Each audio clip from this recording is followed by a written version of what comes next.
Hello, friends. Stephen Manning here from Integrity Ireland. Truth Matters, S.O.S, which is partly supposed to stand for Stephen on Sundays. But as Wit recently commented, why not change it to Manning on Mondays or Truth on Tuesdays, Wisdom on Wednesday or some such. My apologies, guys.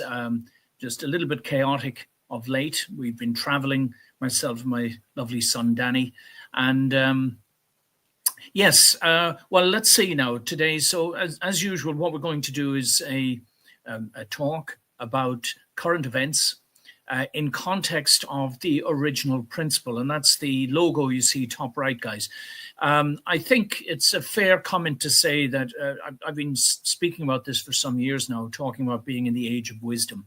There's certainly a great deal of head scratching and reflections and rethinking what is the meaning of life, what are we doing, what are our value systems, who can we trust, what's the future of the world look like going forwards, am I doing my bit, is there anything more I could do to help out, and so on and so forth.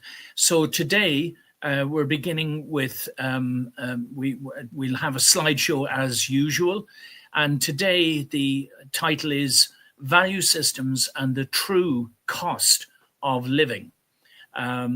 What price integrity, justice, peace, and love, for example. Okay, and we start off with a bit of a reflection. And again, what I'm trying to do, friends, is get people to change their traditional habits, the traditional way we've all been thinking. Certainly, some of the ideas that I posit in these talks and these chats are, well, certainly were new to me. Had I not been sort of forced to confront certain institutional, well, what would we call them? Institutions and ideas and methodologies and things that we all take for granted, which I have since discovered many not only should not be part of the fabric of human society, but they in large part account for everything that you would deem to be wrong, bad, wicked, or perverse or evil. Okay, and this is part of this understanding. What comprises my true value system? Okay, so the value system is the true cost of living, and what I'd like to do is begin with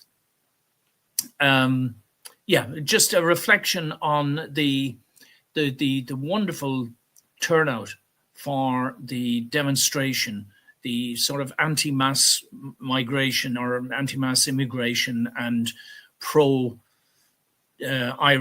culture demonstration from last week, where the turnout was really quite amazing. But before we move on to the demonstration itself, as we will all know by now, and I'll only be making a few comments here, guys, but there was a counter protest organized to begin a half an hour before the main, Irish demonstration. So this counter protest, there's a couple of things I want you to notice here, friends. Okay, now always the counter protests, and a lot of them call themselves Antifa or anti-fascist, and by counter protesting, they're automatically declaring those of us who are there in the demonstration to be fascists. Now, I'd like you to let's have a look at the definition, or one of the definitions of fascism here. I'll see how big I can get it. Yes, I'm afraid I'll have to take myself out of this here for a second. Okay. Historian Ian Kershaw once wrote, "Trying to define fascism is like trying to nail jelly to the wall. Each group described as fascist has at least some unique elements, and frequently definitions," and he goes on to say definitions of fascism, they're so broad that I tried to narrow it down to an alternative word, and the alternative word would be stateism, meaning that the state would have complete authority and power over your life. It becomes God, if you like. And of course, communism leans that way. Of course, fascism, in the sense that we knew it in the form of, let's say, Adolf Hitler or Benito Mussolini, leant that way. But there are other ways that fascism can be brought about. And interestingly, and quite contradictorily, and I don't know how many of the protesters in the counter-protest who were calling us fascists really understand what they're doing. A lot of people claim that many of these counter-protesters are organized by the NGOs. Now, the NGOs, the so-called non-governmental organizations, are largely funded by the state, or actually they're funded by the taxpayers' money, but it's channeled through organs of the state in order to get the NGOs pretending to be representing the people to say what the government wants them to say or to do what the government wants them to do. But here's what they say before the protest started. Why we are protesting? They go on to say Dublin, and you can't argue much of this. Dublin is diverse with people living and working here from across the world. When the far right lead marches through our cities unopposed, and I'd argue, and of course, that it's not far right at all. And they spread fear and intimidation in our communities. They peddle misinformation to dehumanize minorities, implying migrants are dangerous, playing on people's anger for their own gain. Well, the bigger picture here, of course, is that it's the government who are largely to blame for the immigration crisis, because they've actively promoted this because they were basically told to do so by their globalist masters. One of the great lies, that the government actually works for us. They don't. The government pretends to represent us whilst channeling our wealth, the taxpayers' booty, if you like, to private organizations, NGOs, corporations, and their globalist masters. That's the function, guys. If you haven't worked this out by now, please do some research, all right? Because this is the state of affairs. No matter how it may have been one romantic time in history, that's how things are now today. So the main thing I want to make a point of here is that defining fascism, which obviously is a bad word, it's a bad concept, if you can get it to stick to any group of people, then you've managed to portray them in a very negative, very bad light. I'm suggesting that the term fascism did not apply at all to the peaceful marchers. And I was there, okay? I know that there was at least, I would say at least 15 to 20,000. Now, other people have used drones to measure how many people per square yard and all that sort of stuff. And some accounts have even established that as many as 100,000 people could have marched last weekend. I was there, and I walked from the back to the very front. The only negative in the whole march, and I'm sure the organizers are aware of this by now, was that the speaker system just wasn't adequate. And unless you were very, very close to the speakers at the end of the march, you could hardly hear anything. But anyway, let's have a look at the next slide. And as you know, they all come as a bit of a surprise to me. Oh yeah, here's the term fascism again, just to hammer this home, an authoritarian and nationalistic right-wing system of government and social organization. Well, if you are to very loosely define right-wing and left-wing, right-wing tend to be conservative. They tend to want the status quo to stay the way it is, right? And left-wing tend to be, or used to be anyway, in favor of novel developments and change and all that sort of stuff. And there was a natural tension between the two, which sometimes erupted into violence. But in this case, again, looking again at the definition, in the derogatory sense, it means extremely authoritarian. And I want you to think about COVID, my friends. Extremely authoritarian, intolerant, or oppressive ideas or behavior, okay? An outright ban is just fascism, right? A quote there. And then at the bottom, a very intolerant or domineering views or practices in a particular area. This is yet another example of health fascism in action, for example. All right. So that's a fair quote as far as I'm concerned to do with the COVID debacle. Yeah.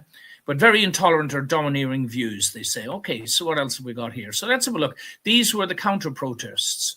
Now, first of all, I don't know if you can make it out here, guys, but a lot of the posters had Sinn Féin on them. Yeah, you can see bottom left there. You can see it. Stand against racism.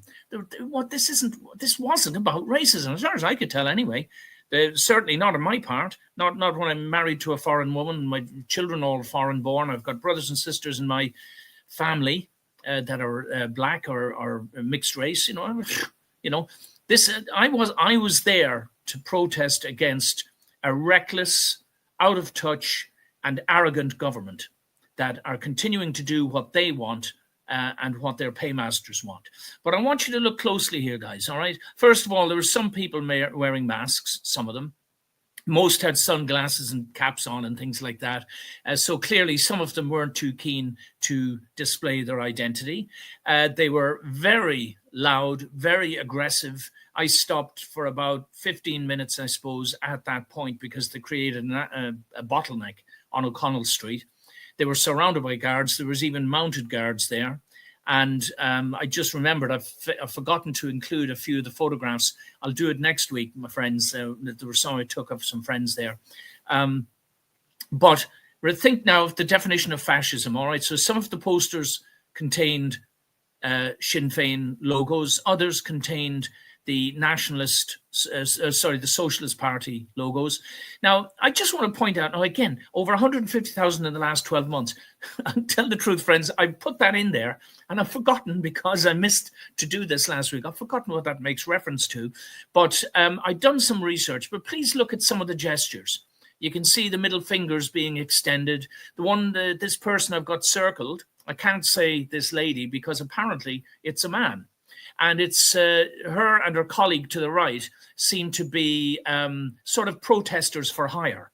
They will turn out and hurl abuse in favor of whoever's either paying them or soliciting them to come to these things. Now, on the videos, which I didn't want to include, guys, but on the videos, there are others who make gestures, how else can I describe it? Obscene sexual gestures with their hands. It's all designed to provoke, to provoke the peaceful protesters trying to walk peacefully by. They were making signals at them, gestures, screaming insults, and the guards were standing right there, and they did absolutely nothing. Right now, bear in mind, there's a few more of them, guys. Okay, this gives you an idea what it was like. They were well protected by Gardaí. I don't know how many of them were there. Realistically, 200 maybe. I don't know if there was room for many more than that. At a maximum, 300 maybe. You have to admire their courage, though. I'll give them that. You have to admire their courage because had they succeeded in provoking a crowd of tens of thousands to actually respond to them, they would have been in serious trouble. Thank God that didn't happen. And it wasn't going to happen anyway, because I would say a percentage, certainly the great majority of the people demonstrating in the main demonstration were average Irish people, families, parents, brothers and sisters, workers, and so on and so forth. There was very little to be seen in the way of sort of extreme right-wing views. As a matter of fact, I saw a video later of a cadre of a handful of men that were spoken to by the guards, basically. I think their intention was to, they are literally, I mean, people who claim to be, anti-Semitic and fascist in their opinions. But anyway, that again, like we say, nailing jelly to the wall. How do you really define fascism? So so there we go again. You see them very angry, very aggressive, inclined, making all sorts of provocative gestures. You see the flag there at the back, the sort of pseudo-communist type flags. And let's have a look at another one. And then there's Ruth Coer, bottom right, from the Socialist Party, a current member of Parliament in Ireland, member of the Dáil. But how do you describe the Socialist Party there at the bottom? Eco-socialist, anti-racist, anti-sectarian, feminist, for workers' unity, Marxist organisation with branches around Ireland. Now, again, much of the time, guys, and here at the top, Ollie from Trans and Intersex Pride at counter-protest to far right today. She's a politician and she's calling the counter-protest far right, adding fuel to the fire unnecessarily.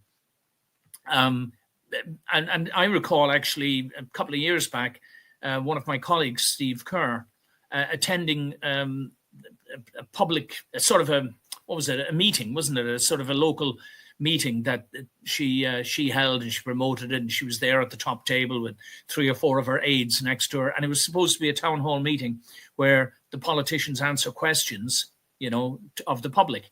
But on this occasion, they had plants in the public seating, so that they were either asking favorable questions that were easy for her to answer, and then applauding and yippieing and all the rest of it when she did, and just giving a complete biased view to anybody, any objective person watching on video, until my colleague Steve stood up and tried to ask her a couple of questions, and then he was violently assaulted by, let's call him a thug. I mean, one of her assistants, one of her aides.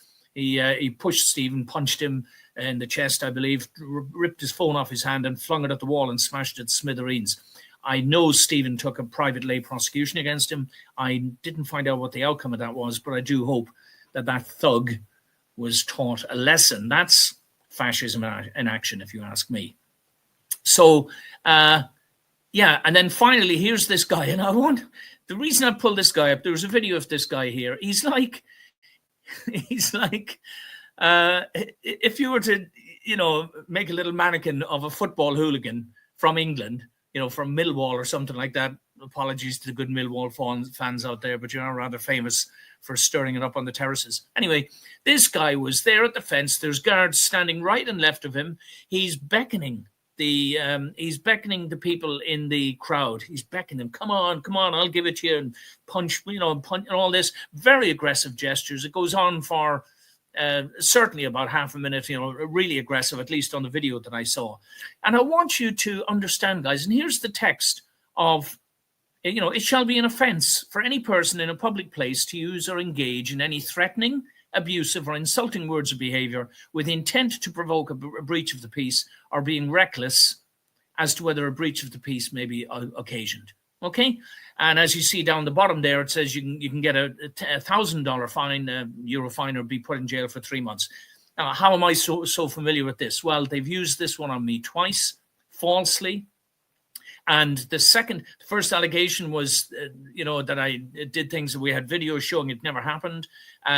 When they knew they couldn't beat me in the court, and I'm not saying that with sort of any sense of arrogance, it's because they were telling lies.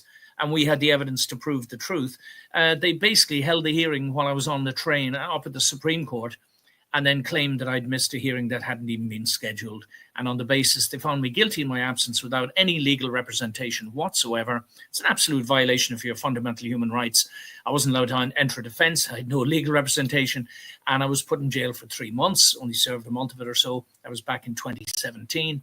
And then, believe it or not, when they came after me again, it was another allegation that I apparently went to punch a court services manager. Didn't happen, guys. It took them 5 years to release the video that proved that I didn't move, and there was all a cascade of lies between the court service manager and the attending guards. And when the judge eventually, believe it or not, went on for 6 years in and out of the High Court. What was it, 26, 27, 28 High Court appearances, all sorts of nonsense, guards turning up on my doorstep, us arresting the guards for trespass. I'll tell you what, it went on for years and years, and eventually the judge just took off his glasses, a fellow called Alec Gabbett. There's no need for anybody to be going in front of that man. He's proven himself to be a criminal. He's not a judge.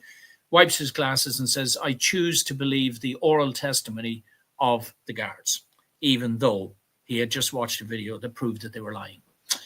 And as most of you will be aware, I was arrested again this time. They charged, I won my appeal, by the way, on that. And when I was about to walk out the court, Judge James O'Donoghue, another shameful article, said, hold on a minute, didn't you call a Garda sergeant a liar 6 years ago? And I said, no, I didn't. I said, you didn't tell the truth in court this morning, which is true. And he said, oh, that sounds like this. Insulting language and behavior, threatening or insulting language or behavior in a public place, put him in jail for 3 months. That's the world we live in, my friends. And I wasn't being put in jail for those alleged offences. I've been put in jail for doing just what I'm doing now. Telling the truth, and telling so bravely, and trying to get people to sit up and pay attention. And then finally, let's see, this is the next slide. That's right. Okay, so now we go on to the topic, today's topic, guys. I hope you like the little picture there. The quality of life. What is really valuable?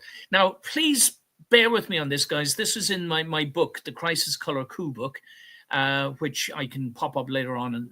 But what we're getting confused, you see, in the world that we live in, about what are values and what is valuable and what comprises value. Okay, I hope you're with me on this. So I just threw these together. All right. So in the old days, let's say, back in the days when we were all living close with the earth and all the rest of it, the things that were really valuable that gave us a quality of life were clean air, fresh water, nutritious food, warmth, safety, security, friends and family, good relations, good health, space, to live in, and freedom. Okay.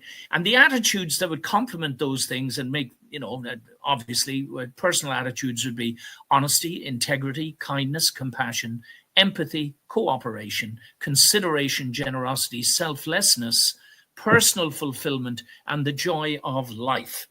So that's like a bit idyllic, but I'm sure there are, and the so-called experts tell us that, believe it or not, these they give you these ads and they say the happiest places in the world to live, the place with the happiest people, and you go through those and you find out that very often it's cultures where people are extraordinarily poor that actually feel and believe they have the highest quality of life.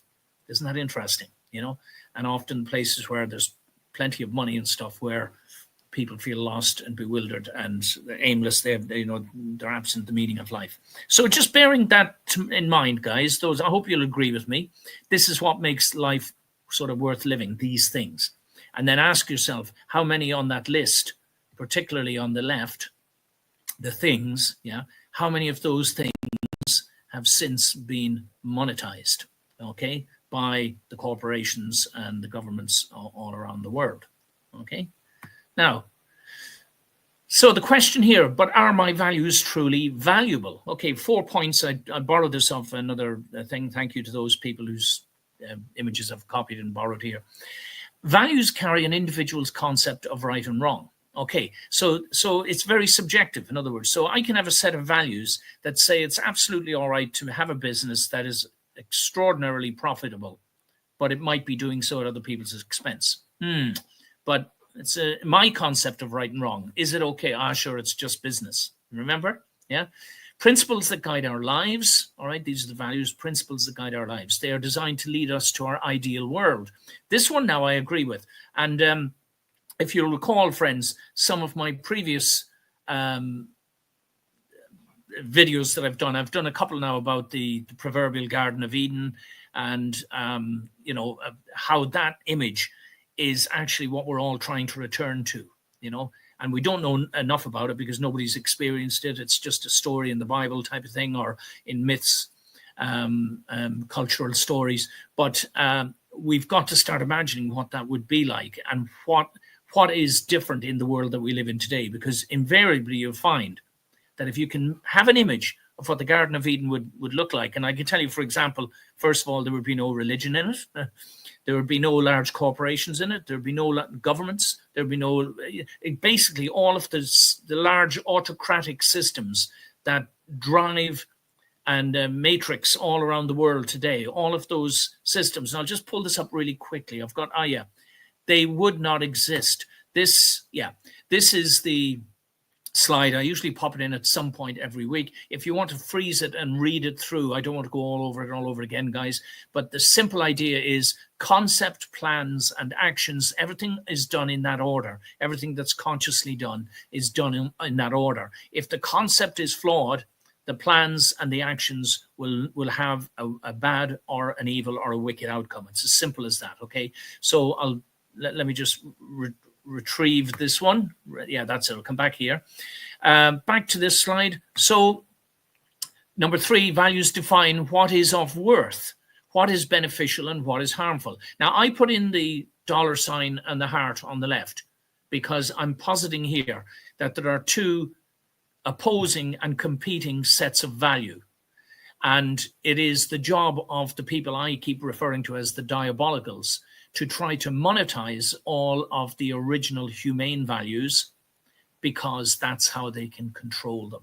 and deny us access to them, okay? Because they're diabolicals. They're not working for the good guys. And finally, values are standards to guide our actions, judgment, and attitudes. Yes, but what if the standards have been inherited from a flawed or diabolical system? You see where I'm going with this, my friends, okay?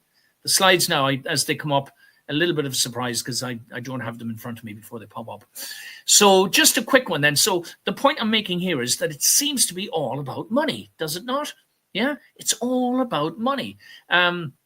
Trump gets into power, and I applaud him personally for the fact that he's actually demonstrating, he's showing us how to dismantle the previous world order, which is dominated by sociopaths and psychopaths, tyrants, autocrats, and no matter how nice they smile or their ties and their suits and everything, it's sociopaths and psychopaths largely that have got to the top in all of the largest institutions in the world. Trump, for example, and even Elon Musk as well, they did not ascend through the tiers of training whereby even the best people at the bottom, when they come in, are slowly conditioned and trained to be more and more sociopathic and psychopathic, because you have to be, at the end of the day, if you're going to manage and control and expand and profit and all these sort of things, right? Which are not necessarily humane values, all right? So just making the point, it is, look how much of a panic when Trump says, okay, I'm just going to tariff everybody because you've been stealing from us all these years, the United States, and we're going to send the money back, basically.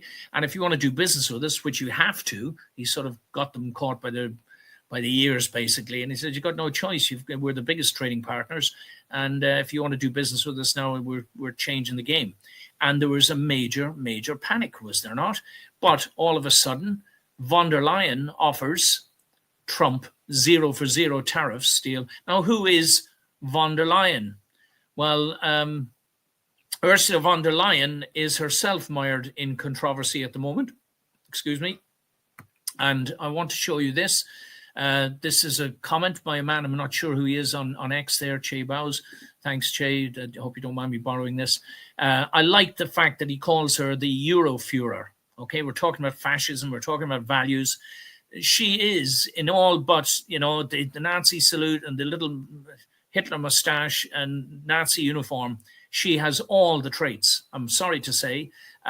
She is an extremely devious and untrustworthy person, and but also very manipulative, and clearly her values, whatever they might be, do not align with the original principle, top right, which I should have pointed out where we had the Indian and the horse. All of those values do align with the original principle, okay? So the Euroführer makes it clear that the European Union has tools it can use when things go in a different direction. What does she mean by that? Che says, I'll translate. Von der Leyen, he calls her, means that if you dare stand up to the corrupt cabal running the European Union, they will do all in their power to crush you. Take it from me, they mean it, he says. And here on the left, that's Marine Le Pen. She was banned from the French elections. Down in Brazil, Bolsonaro banned from the election. In Romania, Georgescu election win was cancelled. And in Germany, of all places, you'd think they'd have learned, they've now designated the AfD political party, which is rising through the ranks very quickly, as an extremist group in order to justify using the law, and we'll get to that in a moment, using the law and the judges and the courts to basically stop them participating in the elections. I mean, this isn't democracy anymore, friends. I hope you all realize that. It actually never was democracy. It was a masquerade of democracy where various autocratic institutions and structures fund other autocratic institutions and structures to try to convince you to cast a valuable vote, which often is not going where it's meant to be going, or the machines, or whether it's here in Ireland, we've proven a number of times now how the vote counting process is it's extremely flawed and arguably totally corrupt. And we've just heard recently in Ireland that there are tens and maybe hundreds of thousands of false names on the register. Not to mention all of the, new visitors who are given writing votes straight away and such like, okay, just by virtue of they've got their feet on Irish soil, you know. But the point I was trying to make there was, all of these autocratic institutions, that's the pyramids, like I showed you a few minutes ago, right? Autocratic institutions where the people at the bottom are duty bound to do as they're told. In other words, these institutions do not have consciences. Now, I'm not just talking about big pharma, big tobacco, you know, the armaments industry. I'm also talking about large charities, churches, governments, anything that operates in this top-down pyramid where you have an autocratic individual or boss or president or party minister or whatever giving you orders and you have to obey them whether you like it or not, or else you're out of a job or worse. That's diabolical, okay? So they then convince you to use your precious vote to do what? To vote in an individual who's already sworn over, in most cases, sworn over his loyalty and his conscience to the party. Think about it, friends. And the minute they're in power, they start orchestrating autocratic diktats and instructions and ideologies that are absolutely 100% counter to the idea of democracy, which is power to the people, not to the government, okay? Oh, and I think right now this is the point where I should, I'll just read this last bit here. There's, I've got a short little video clip of Ronald Reagan saying something very interesting. Now, down here on the right, though, I just want to make this point. The Belgian lobbyist sues von der Leyen over the Pfizer contracts. The New York Times newspaper is suing the European Union because they will not release the details, the private details. When I say private, she's kept them private, but she was the EU commissioner making deals with Albert Bourla from Pfizer for millions and millions of doses of you-know-whats, and then inflating the prices and things like this. They're covering up. They're trying to use the law that says a private individual is entitled to privacy to stop the public finding out what she did behind closed doors with this Bourla character. And remember, her husband, von der Leyen's husband, is another senior executive in another pharmaceutical firm. It stinks, guys. It really does. Don't be fooled by the smile. And then at the bottom, criminal complaint adds to Ursula von der Leyen's problems. Let me just, we'll pop to the next slide just in case it's appropriate. And if not, I'll come straight back. Yes. No, we'll say this. No, this is important. Okay, you see there, Macron, another thoroughly dishonest and disingenuous individual. He's a poser. He's an actor. You just after a while you start picking up on their vibes, as might be said. Not very scientific, but you just watch how they act. So anyway, this is President Vucic, Alexander Vucic. From Serbia, isn't it? That's right. So he gets strategic support from France for Serbia's European destiny. So they're sort of bribing him with, we're going to help you get into the European Union, and as long as you're a good boy, we'll keep supporting you. But then what happens? Well, very interestingly, Robert Fico, who is the president of forgotten. Sorry, guys. Anyway, Fico and Vucic were going to go to the May Day parades in Russia. They were invited, okay, by Putin, all right? And the next thing you know, if you see there's text at the bottom here, their participation has drawn strong criticism from the European Union, which says the visit goes against EU values. Brussels has even warned, who's Brussels? It's von der Leyen and co., has even warned the Vucic's trip could hurt Serbia's bid to join the EU. So immediately, they're the tools that von der Leyen can use. We will stop you getting into the EU if you don't play ball, mister. The same as the other people on the list we read a moment ago, right? And very, very interesting, and I don't know if this is pure coincidence or more or something we should be very suspicious about, but both of these guys have suddenly fallen ill days before they were due to go to the May Day parade, all right? I don't know enough about the details to say anything, but to me, watching for connections and coincidences and serendipity and all that sort of stuff, it wouldn't surprise me if we later find out that somebody Mickey Finned them to make sure that they don't attend this May Day parade, which is a bit of an embarrassment for Brussels, with two of the European leaders going over there and, trying to maintain good relations with the president of Russia, which seems to me like a common sense idea. Okay, we're going to play this little clip here, guys. This is about government. It's only short. It's only a few seconds long. Please listen carefully to what Ronald Reagan said. I was very surprised to come across this. Someone sent it to me, but I'll let him speak for himself. Please wait a second, guys. Here we go. People tell the government what to do. It doesn't tell us. We, the people, are the driver. The government is the car. And we decide where it should go and by what route and how fast. Almost all the world's constitutions are documents in which governments tell the people what their privileges are. Our Constitution is a document in which we, the people, tell the government what it is allowed to do. We, the people, are free. And I hope we have once again reminded people that man is not free unless government is limited. There's a clear cause and effect here that is as neat and predictable as a law of physics. As government expands, liberty contracts.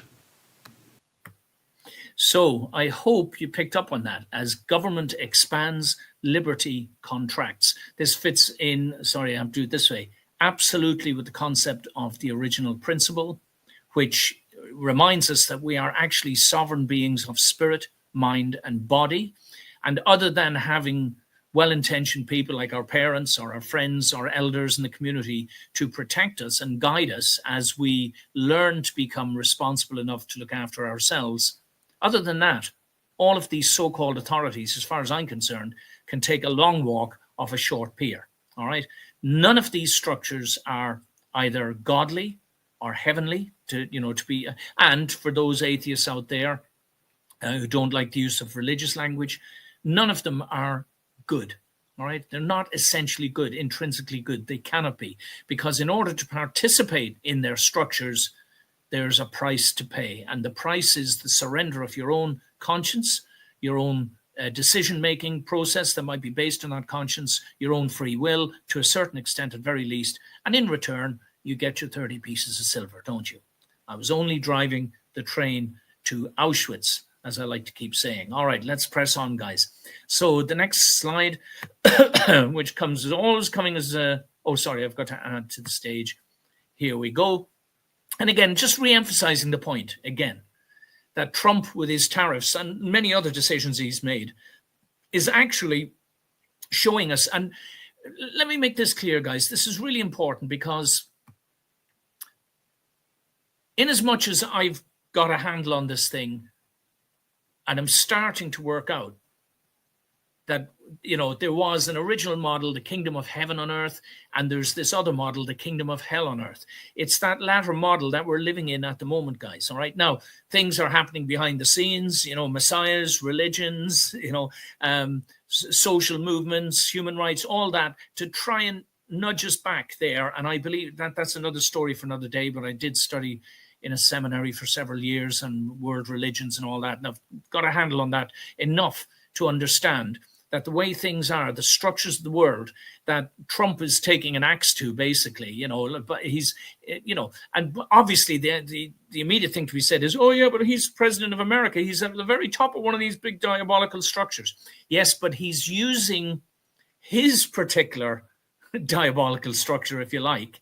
What he's done, he's going about it the sort of right way. He's using his pyramid structure, which he has populated with decent people, as far as we can tell, to start to dismantle the diabolical structures that have been imposed upon us over the decades, particularly since the Second World War. All right, so I won't go into all the text there. I'm just making this just a slide to an image to, and I'm saying too that in as much as Trump is showing us how to do this, it's very, very valuable, because I don't know how far he can go now with all the, these Democrat judges mobilizing against him, people going after the Telsa trucks, all this sort of stuff out there. I mean, there's a lot of dark, wicked forces out there, and, you can never predict absolutely where they may or may not succeed in their endeavors.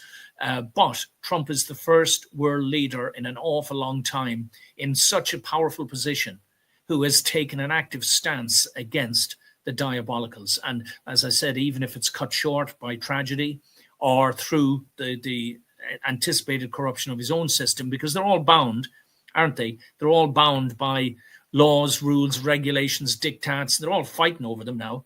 That would never exist in the kingdom of heaven on earth, right? They would never exist. They didn't exist in Eden, okay? Because we would intuitively know, connected to the divine, we'd know how to act properly and responsibly, differently as individuals, but properly and responsibly. We wouldn't need laws, armies, policemen, and everything. It's hard to picture because our experience of life is that there's an awful lot of bad people in the world, but that's what we've got to try to imagine and realize, even as we realize we are imperfect, each and every one of us is imperfect, but there is a model of perfection and we should aspire to that, not abandon that image and hand over our souls and our very lives to the diabolicals, because they're not, as I said, working for the good guys.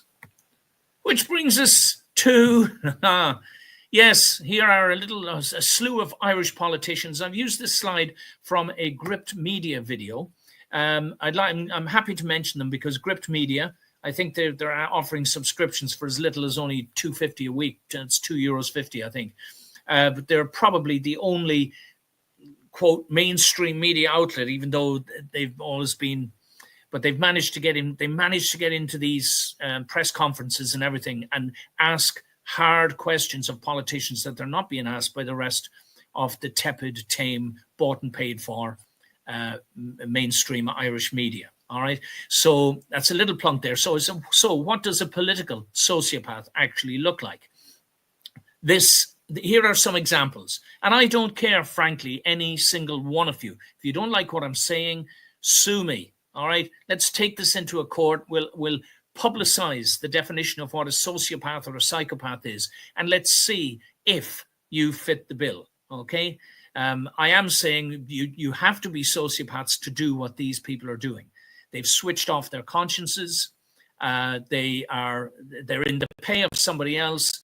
They've sold their principles. What they consider to be values or valuable in this life does not align with the original principle. It doesn't align with any godly notion of society. And we have to come to terms with this fact. We have to start examining the people. The only reason, like the Reform Party in the UK, for example, kudos to you guys, swept the boards all the local council elections. You watch them go after Farage now. The system will go after him, or they'll try and turn him. Yeah, but the only reason I would applaud them being put into the British Parliament or the Liberal Democrats, for example, would be if they're going to do something like Trump has done, which is to start to dismantle these deep state infrastructures full of administrators and bureaucrats who have sold their souls, okay, and whose interests are served by prolonging the difficulties being visited on the public, not by solving them. Okay. Now, this is another slide I want to put in, guys. Again, we're still talking about values and all the rest of it. Do you remember now, again, I'm sorry to say I haven't got more on this one, but a hospital in the UK admits that the COVID vaccine causes cancer. I've said the V word, which might get this thing pulled, but never mind. Breaking news. I just want to point out that we covered this in the book, the Crisis Color Coup book. All right. We covered all this, and there on the top right, although it's slightly blocked, lawful notice and declaration. Those were the COVID passes that we ordered in their thousands. They're business card size, front and back printed. And basically, they were for people to carry around. And what they basically proved, there was a document online you could go to, but it proved that the legislation was flawed and based on a lie, which meant that anybody trying to enforce it was actually asking or ordering you to participate in a criminal offense. And obviously, nobody can force anybody to do that. And this was the reason, believe it or not, that my poor wife, Noriko, was moved out of Beaumont Hospital only a few days after recovering from a brain stem operation. She should not have been moved for weeks. They moved her to stop me getting an emergency injunction to get in to see her during the COVID debacle. I'm telling you, friends, some of the people we have in positions of power and authority, they're proving on a daily basis that they are absolute monsters. moral monsters. Yeah. So this slide here, guys. Now, why am I pulling this up? Well, I mean, here's the question: what does a corporate sociopath actually look like? Now, these people are the team, the leadership team, the board of Moderna. You know, the other big pharma company that only came on board a few years ago. It sort of arose out of nowhere, suddenly was registered with everybody, and it's been discovered. And the reason I'm putting these faces up here, you'll see in a moment. I'll make them a bit larger in case anybody wants to read their names. I'm not going to read them all out, okay? But this is what they look like, okay? I've got 2 slides with their pictures on. And there's Moderna, the Moderna logo on the right. And again, it's all about money. Now, why is this important? It's not just we say, oh, well, that's money. I mean, they're business. No. There's an article here in a second that speaks of senior executives at Moderna being caught in a racket where they were paying children. Was it 150? Or was it 1,500? I think it was 1,500 euros, giving them teddy bears to participate in clinical trials, bribing them, in other words, right? And then covering up what they were doing, all right? And there's an investigation into it now. But of course, in the article, it doesn't name any of these characters. So there again, I'd just like to hammer it home, you know, all of you are all involved. We've got doctors, we've got lawyers, we've got executives, you know, we've got PhDs. They all know what they're doing. They all know the type of company they're working for. And they sit there smiling into the camera as if they think that's going to get them past St. Peter. It's not, my friends. You need to reform and change very, very quickly. But they wouldn't name them. So what I've done is named this guy, Nadim Zahawi. Nadim Zahawi. I wasn't very familiar with him before, even though he was chairman of the Conservative Party in England, and he was the Chancellor of the Exchequer. In other words, a very powerful political figure who actually worked for Moderna whilst he was promoting, using the government channels to actively promote let's just call the products of a company that he was working for. Absolutely. I mean, you've got to realize, guys, when we look back now and we find out, and here it says they're facing suspension over serious rule breaches. Let's see if we just read a couple of them.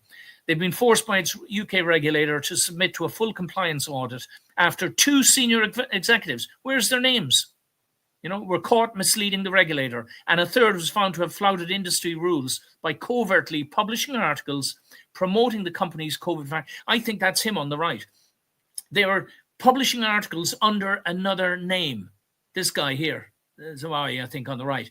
And if I've got that wrong, I apologize. Maybe it was one of the executives. But they were posing online, you know, using a shill, a false, masquerading an avatar, and publishing it. And then they're going to issue a rare public rebuke to Moderna over the misleading behavior of the 2 executives, having described it as completely unacceptable. They could face further sanctions. And Moderna are currently the UK's government's key commercial partner for the development and manufacture of mRNA products, which are still being pushed in England. And we were over there very recently on the radio and the TV, as well as here in Ireland. They're still pushing these things, guys, despite all the evidence we have now that so many people have been injured and died as a consequence of participating.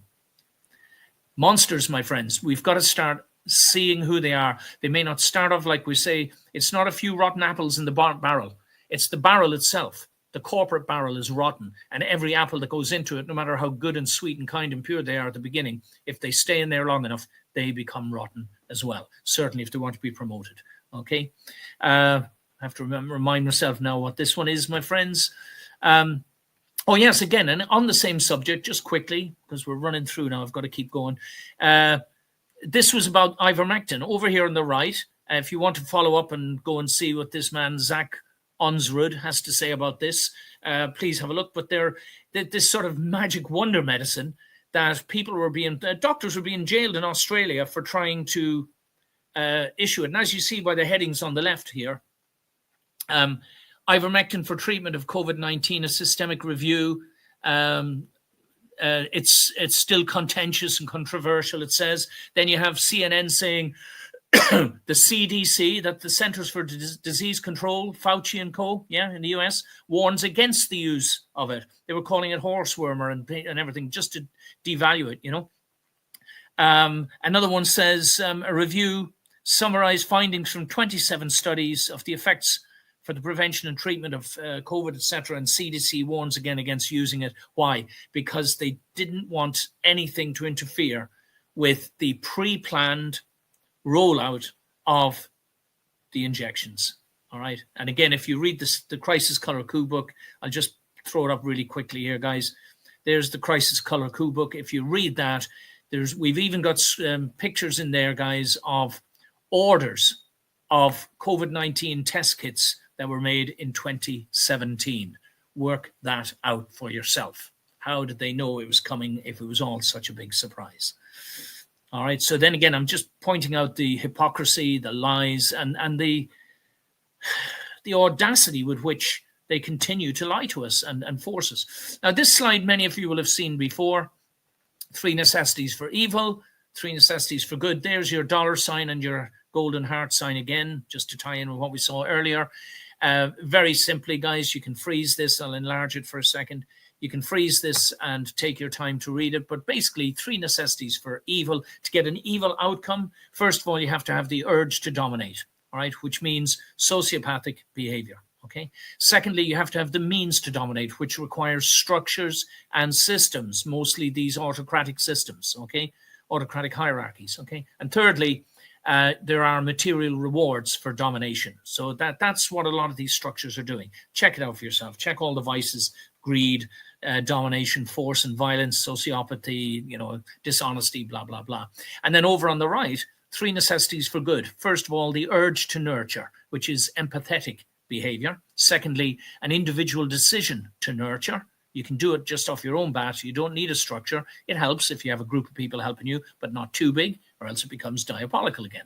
And finally, the nurturing act is its own reward. So we go back to original humane values where we're all being nice and kind to each other. We're all helping each other out, and everybody is happy. There's no evil in the world, and partly because of these structures, which were all initiated too, just for those of you who are paying attention, the first person to build a city, as recorded in the Bible, for example, was Cain. And shortly after he murdered his brother, disobeyed God, went against the instructions, and he's the first one to set up these autocratic structures and taxation and government and all that sort of stuff. Interesting, huh? Makes you wonder where our whole world has come from. Right, how are we doing here? Oh, yes, this is worth a quick look. We've still got a few minutes to go. I've also posited this one before, friends, the difference between the personality traits and occupations, empaths versus sociopaths.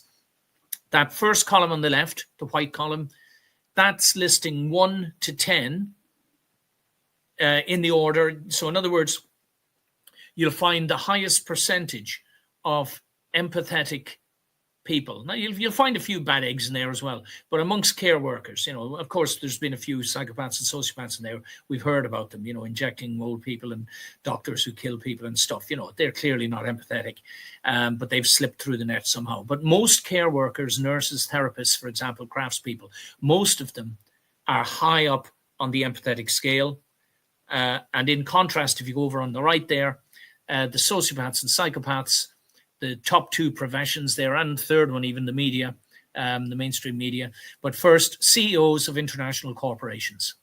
That's where you get your Faucis, your Albert Bourlas, your Moderna executives, and so on and so forth. Secondly, lawyers. Why? Well, that's where we get all our judges, isn't it? Now you start to understand how judges can be weaponized and the law can be weaponized to use against anybody trying to dismantle the system. Okay. Have I got time to read the rest of it? I think I'll put it up and see if I can just get this bottom part for you guys, so that I'll just read the bottom here, lads. Okay. And then, of course, the 2 columns in the middle are the traits, which we covered earlier, of each type of person. And there, again, a lot of us are a mixture of these things, and it's important, though, that you're attempting in your own, at least on a personal level, you're attempting to try to model more towards the empathetic side, the side of goodness, and accommodation and truthfulness and sincerity and integrity and all that, rather than deception, oppression, suppression, violence, greed, ambition, and all that. That's all over on the other side, guys. And I'm saying ambition is you're saying ambition is bad, it's evil. In most cases, yeah. In most cases, when it's in a corporate setting and stuff, yeah, it is. I'm sad to say. But ambition, like I have an ambition to be the best model of Stephen Manning that I can possibly be. I have an ambition to be. I'm not saying I fulfill that ambition all the time or fall short, but I have that ambition, and that's what drives me on a daily basis. And in that case, then ambition, yes, is a good thing. Right, yes, we're coming towards the end now, guys, the last few minutes. And this is to remind, this is a man, it opens a very interesting question with artificial intelligence coming on the scene now. This guy basically generated a lawyer out of artificial intelligence and went in front of a judge, and the judge is outraged and says, she scolds the man, over a courtroom fake, not a real person and all that. But he was using artificial intelligence to argue the laws. Now, the reason I make this point, guys, because over there, the People Tribunal of Ireland, this is something we set up in 2021. We're going to be doing another hearing at the end of this month. I'll give you more details about that in due course. But the idea that a judge would be outraged that an intelligent source could quote the law in such a manner that they can't wiggle or weasel around it is very telling, because most judges are abusing their authority and their positions of power to bamboozle, confuse the public. What we do at the People's Tribunal of Ireland is we have a hearing about an issue and we give it legal clarity and then send the individual who's made the application with us back into the authorities with a document that they hopefully can't argue with. That's the idea behind it. Keep your eyes open for this, guys. Here, some of the judges that I personally had encounters with over the years who are they're each absolutely 100% guilty of criminal conduct. And you'd say, well, yeah, what'd you do about it? Well, I did a lot about it, guys. I lodged criminal complaints with the guards. I exposed them. We wrote a book about it, Criminality in the Irish Courts. They're all in that, exposed, named, shamed. Not just them. There's 40 judges in it. And then about 60 politicians as well, and civil servants and so on. But every single one of them committed criminal offences. But the system ultimately shut down my applications to hold them to account, right?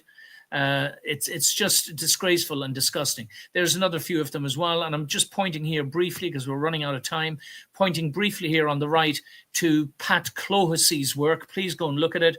He has demonstrated that the courts Initiation Courts Act back in 1924 is invalid. It's been forged, which means that none of these people are legitimately in positions of power or authority to tell any of us what to do. Look into it, guys. The more of us that stand up to these liars, the better. For those of you who may be interested, this is an article, bottom left, it's Cicero Magazine. It's a German magazine out of Berlin. Walls of Stone article. It's a few years ago, but it's a very good story. It's got pictures, 12 pages, but it's easy reading, lots of pictures in it, and it tells you how they put me in jail the first time. If you're interested, a little bit more interested in who I am and what it is and why I'm doing what I'm doing, I'd appreciate it if you took a read of that. And finally, I'm going to do this now, second last slide every week. We're going to say who to listen to. This man, Mick Brazil, also known as the Irish Git. He chose the name himself, all right? So please don't blame me for making any derogatory reference to him. I assure you, if you go and listen, I think it's Parler and Instagram, other places like that, find him on the internet, listen to what he has to say. He's not only very well informed, he's interesting and he's funny, and he holds his own when they come after him. And finally, guys, here we are, other places that you can find us if you're looking for us. Thank you very much for listening. I will do my utmost to be on time next week with the latest update. Please support us if you can. You know how, guys. And love and God bless to everyone. I'm now going to end the recording. It's going to ask me to follow, and thumbs up as I always do. And looking forward to seeing you all next